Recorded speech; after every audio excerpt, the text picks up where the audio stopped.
Last lesson, we learned how to avoid making an unsound or ugly stops when reciting the Quran. We also called it al-waqf al-qabih. And today we'll learn how to avoid unsound or ugly beginnings, which is called al-ibtida' al-qabih.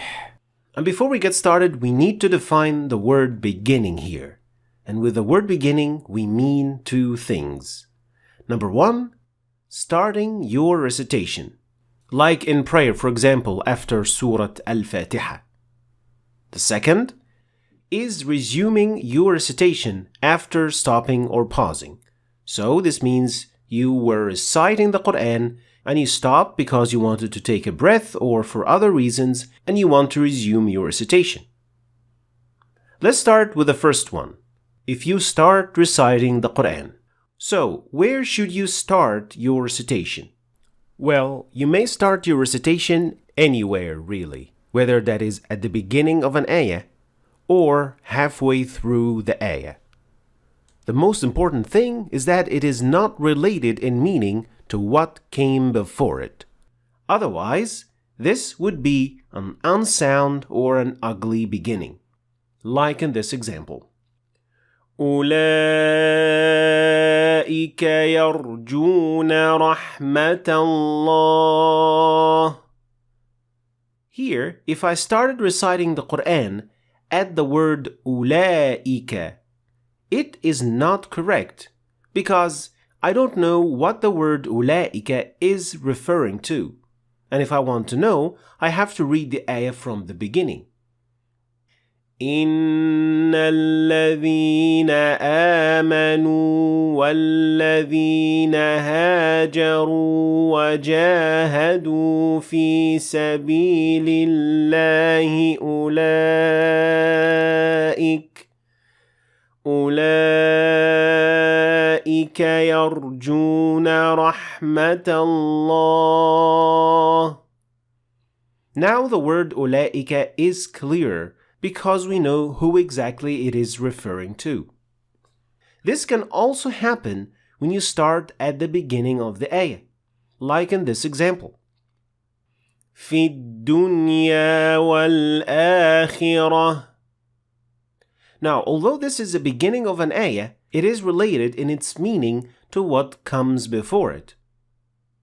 كذلك يبين الله لكم الآيات لعلكم تتفكرون في الدنيا والآخرة.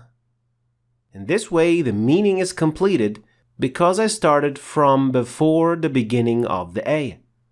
But as someone who can't understand Arabic, how can I get this right 100% of the time?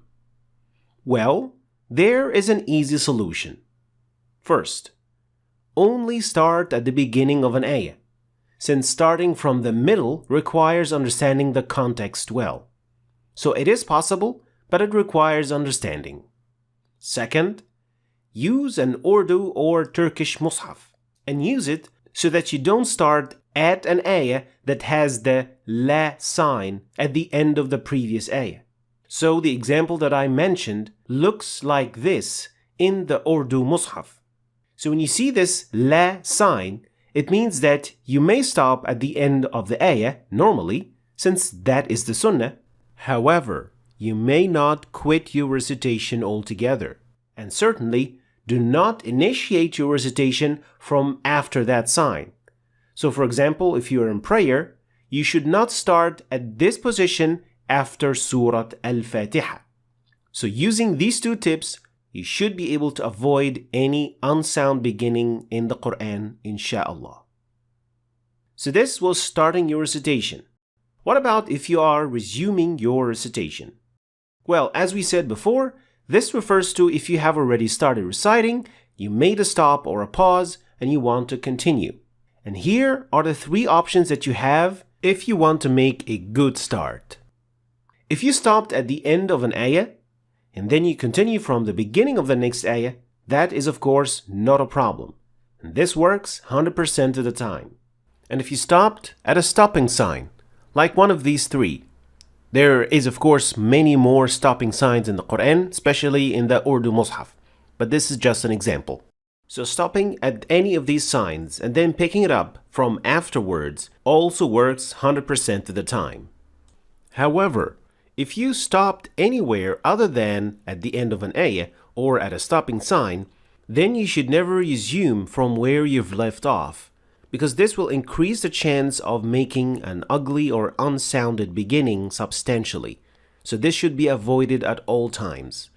Let's look at these examples to see how even making a good stop could still produce an unsounded beginning if not done properly. So this ayah from Surah Al-Fatiha, if you stopped after the word Lillah, it is considered as a good stop, since this segment on its own has a complete meaning. But you can pick it up from where you stopped and then say Rabbil Alameen, like that. That will be considered an unsound beginning. Also, if you made an ugly or an unsounded stop, you cannot just start from after that stop, because it can ruin the meaning even more. إِنَّ اللَّهَ لَا يَسْتَحْيِي أَن يَضْرِبَ مَثَلًا مَا. Stopping at the word يَسْتَحْيِي is considered an ugly or an unsound stop, which also means that picking it up from after where you stopped is also not a good idea and should not be done.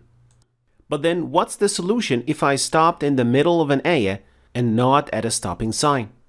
Well, as we explained last time, if you don't understand Arabic and you don't know the context of the ayah, it is always safer to repeat 3 or 4 words from before you stopped to make sure that the meaning is complete.